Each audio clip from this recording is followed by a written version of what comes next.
Are Bethesda beginning to feel the heat as regards to The Elder Scrolls 6? A recent interview with the lead designer for Skyrim says that it's going to be almost impossible for the company to meet their customers' expectations, and there seems to be a shroud looming over Bethesda that possibly their best days are behind them. Let's have a look, shall we?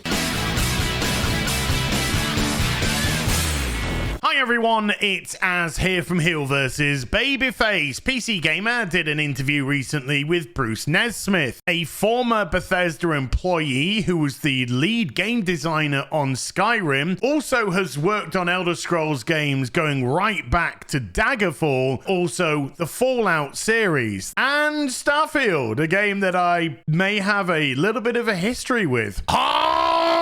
Now, I certainly understand managing expectations in the form of a company that puts a game out that they didn't realize was going to absolutely explode upon the scene. Yes, suddenly there does become a lot of expectation on your studio's shoulders to make the next game even better, and you've got a hungry, almost a rabid audience that want that to happen. However, that's not the case here. We're talking about Bethesda, and they've known monumental success since Morrowind, and that was back in 2002. If we look at the sales of the Elder Scrolls games since Morrowind, which itself sold 4 million units by 2010, Oblivion had sold 9.5 million units by 2015, and Skyrim had sold 30 million units by 2016. By the way, as of June of last year, Skyrim has now sold 60 million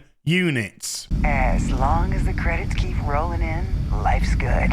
I think it's also fair to say that since Morrowind, the gameplay of these RPGs have been substantially streamlined, which has trimmed away some of the heavier RPG elements. However, with Skyrim now shifting 60 million copies, I also think it's fair to say that a balance has been found between making your RPG audience happy and also making an audience that aren't necessarily heavily into those elements also happy with the game, something which is very, very difficult to balance. Believe it or not, it's been over 6 years since we had the official announcement of the Elder Scrolls 6 being in development, and in just less than 2 months' time, it's going to be 13 years since the release of Skyrim. Fans may be indeed expectant, but with 13 years now passed since Skyrim, Bethesda are not rushing things, nor should they. They should get it right before it comes out. But there is also another reason that makes these games so beloved, and it actually doesn't have anything to do with Bethesda and has a lot to do with the modding community. There are over 72,000 mods for Skyrim on Nexus and 27,000 mods on Steam. This is a game that's had its life thoroughly extended due to added content, better graphics, better outfits, combat tweaks, magic tweaks, all kinds of things which to an RPG fan they can normally find in these incredibly made mods, because the modding community seems to have just as much passion, if at times not more so, than the studio that's actually making the game itself. The modder community passion is so high, earlier this month saw the release of Fallout London,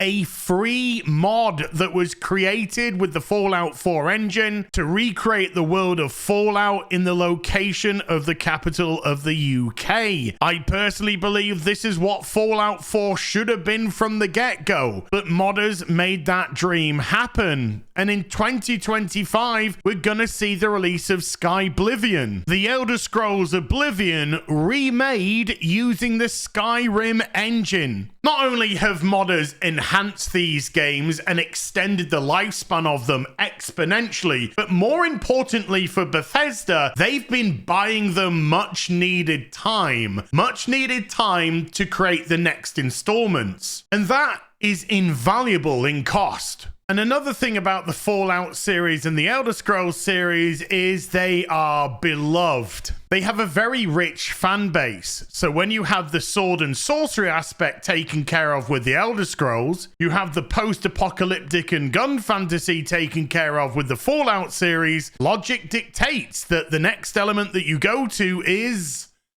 the stars and recreate the same experience on a multitude of planets out there. And that's where Starfield comes in. Sorry, did you want to get immersed in our world? Yeah, well, guess what? Fucking pronouns! I love nothing more than to be dragged out at every fucking conceivable opportunity. Okay. We know how this story goes. I'm, of course, the big poopy pants man that had a shout at the poor billion-dollar corporation and their video game because, to me, it betrayed every element of what made Bethesda games great. In some never-seen-before imagery, these are the DMs between myself and Cara Lynn of the Rippaverse, formerly of Limited Run Games, before she dared to have the wrong opinion and was subject to a massive cancellation campaign. However, much happier now in her current role, she's given me permission to share this exchange between us as I send her a couple of pictures of the Starfield pad that I bought and also the Starfield headset that I bought with the message underneath it, "I'm ready. Now please don't let me down," which was sent on the 22nd of August 2023, which is of course over a week before the launch of the game. Clearly, these look like the actions of a man just ready to hate on a game for no good reason. Cara asks, "Have I bought the collector's edition?" I reply, "No, I've just ordered the digital collector's edition to get the 5 days early access. As a streamer, that shit is invaluable," which is true. So next Friday, September the 1st, I'll be hammering it. Please, God, be good. Again, sent on the 22nd of August. Cara responds, "Totally agree. I got the collector's edition, so I'll get to play early as well. It's my most anticipated game for a few years now, and I'm right there with you on hoping it lives up to the expectations." Oopsies. My best friend works at Bethesda and her boyfriend worked on the game, so I seen bits of BTS stuff on it. Everything she showed me looked amazing. I then asked Cara, "Is Starfield single player or is there a multiplayer element to it?" To which she tells me it's a single player game, and I go, KK. And that's on the 23rd of August of last year, a week before the early access commences. There's no denying that we're both going into Starfield with the best intentions, hoping that the game's gonna be good. Cara shows me the Starfield watch that she's got. This beautiful thing just arrived, and I jokingly respond to, "Oh, nice. Now you can unlock the lodge door, which requires it in the game." Cara states that she hasn't started the game yet, and she will this evening after work. I reply by saying the gameplay's solid, characters are awful, and the woke stuff is insufferable. We all know what happened next. The Starfield rant, and that was approximately 7 hours of gameplay in, but I then added an extra 20 or so hours on top of that in a desperate attempt to give this game as best a chance as possible, and it never materialized. As a customer, I was exceedingly disappointed, and the thing that I was disappointed the most in is Starfield felt antithetical to what made a Bethesda open world game fun. Modders seemingly in agreement as they give up on attempting to even put multiplayer into Starfield on the basis that the game is trash. So before we continue down this thread, let's just jump for the moment to this interview with Bruce Nesmith, where he stresses of the Elder Scrolls 6 that it will be, quote, almost impossible for the game to meet the expectation of fans. And before I continue, I just want to stress that I am in no way, shape or form attempting to do any gotchas when it comes to Bruce. I have an incredible amount of respect for him and what he's done at Bethesda, with both the Elder Scrolls series and the Fallout series. All I'm trying to do is put things into perspective from a customer's point of view. A company is always going to put internal pressures on itself no matter what or how successful they are. The fans who want to buy Elder Scrolls 6, their expectation is going to be almost impossible to meet, Nesmith said, and marketing departments just put their head in their hands and weep at this, because it's like, okay, if it isn't perfect, if it doesn't get a 95 plus on Metacritic, we're a failure. Ultimately, who cares about a Metacritic score? It should be about sales and how well the game actually sold and the feedback that you're getting from the people who are playing the game, which doesn't necessarily happen on a ratings website like Metacritic or elsewhere. Now, this of course might be linked into potential bonus aspects within the company. Way back when Bethesda hired Obsidian to make Fallout New Vegas, it was under some very specific timescales, and of course they were using the Bethesda engine, Eek. They were paid to do this, however Bethesda did offer them an additional bonus should the game receive an 85 Metacritic score from the critics. Sadly for Obsidian, it scored 84, a single point away from the bonus criteria, and because of that, Bethesda did not pay it out. A lot of gamers felt this was unfair because Fallout New Vegas is seen in a lot of people's eyes as the best Fallout game that's ever been created, and of course, it wasn't even made by Bethesda. However, if you look deep into the story, most people at Obsidian apparently understood the criteria of the bonus and understood that the criteria wasn't met. They were still paid for their work and accept that. They also accepted that when the game released, it was bug-ridden and did have severe problems with it that have been patched out over the course of the years. But I think it's fair to say, just looking at it 1 point away, that is tough.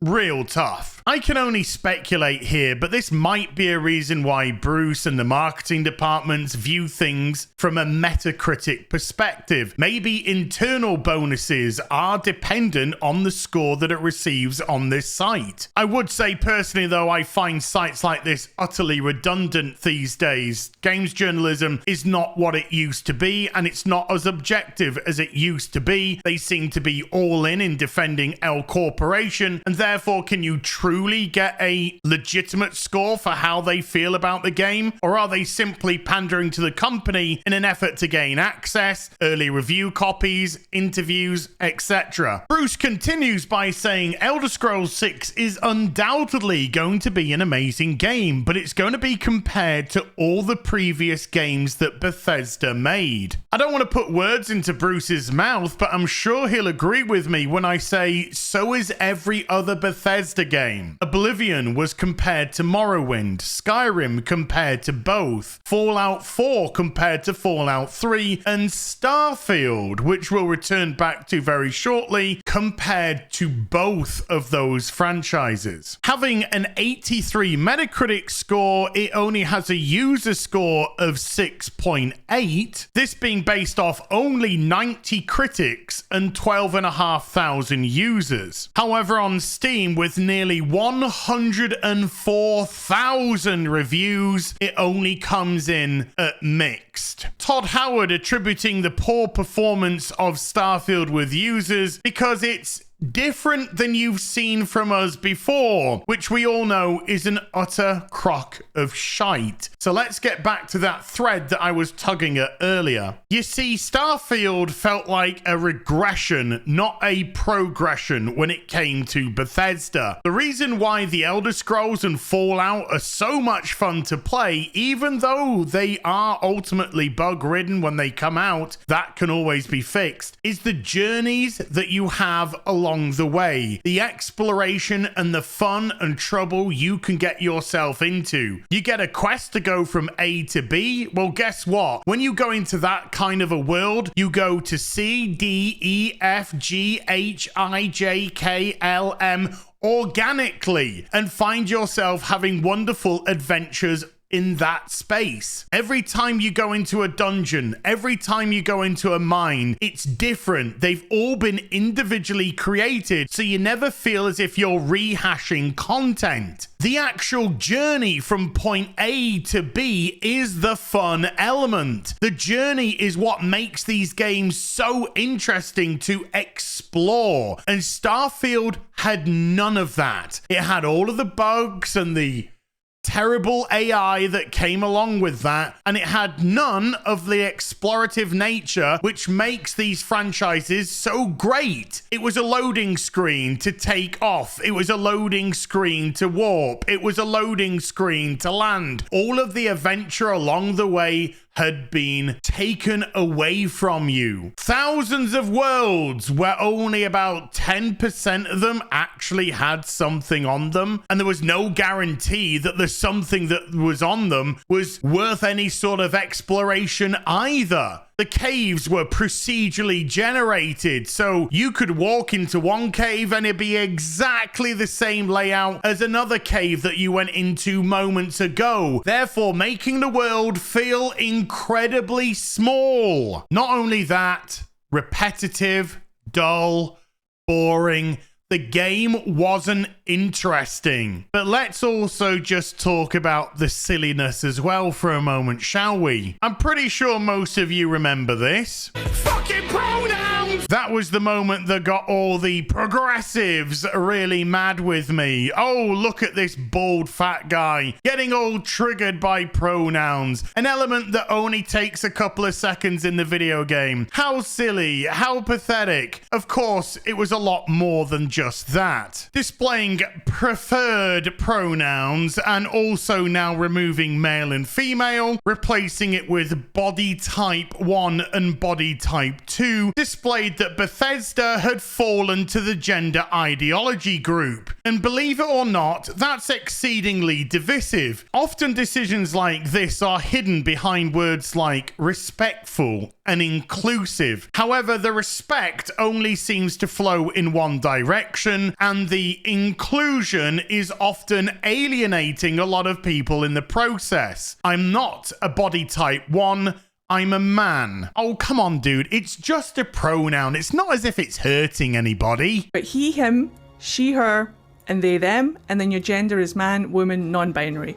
Love that. Love the inclusivity. Top surgery scars are also included in this for all of our trans and non-binary rooks out there. I absolutely was blown away by this. It's beautiful to see the inclusion in the game and to see yourself represented. Well, it doesn't hurt anybody right up until it does. Who would have thought that would be divisive? Back when Pete Hines worked for Bethesda, retiring a mere 1 month after the release of Starfield, purely a coincidence, I'm sure, you can see that at the time he proudly displayed his pronouns in his bio so that everybody could see he was a good ally. However, in retirement, it looks like Pete has also retired his pronouns as they have vanished from his bio. As most of us all know, the reason that he had them there in the first place was purely performative. And if we are to give Pete the benefit of the doubt, which I would like to do, the likelihood is he was forced to have them in there by Bethesda because the Western gaming industry has fallen to these ideologues. I feel that Bruce is talking about the pressures that they put on themselves and the expectations which they believe they need to live up to. With such a phenom like Skyrim, of course there's going to be massive expectations when it comes to the Elder Scrolls 6. As we saw from that Dragon Age Veilguard segment, this is an ideology that must always be signaled to loudly and proudly, even at the detriment of your game and company. And if you think Bethesda are too big to fail, just take a good look at Ubisoft right now. And like a lot of Western gaming companies right now, people are starting to rack their brain as to when the last great Bethesda game was. And I guarantee you, a lot of people may argue that it was indeed Skyrim almost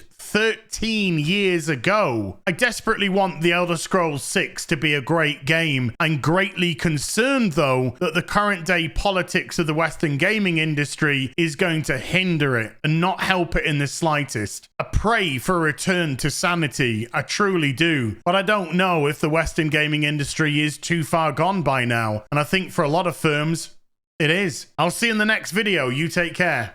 Bye for now.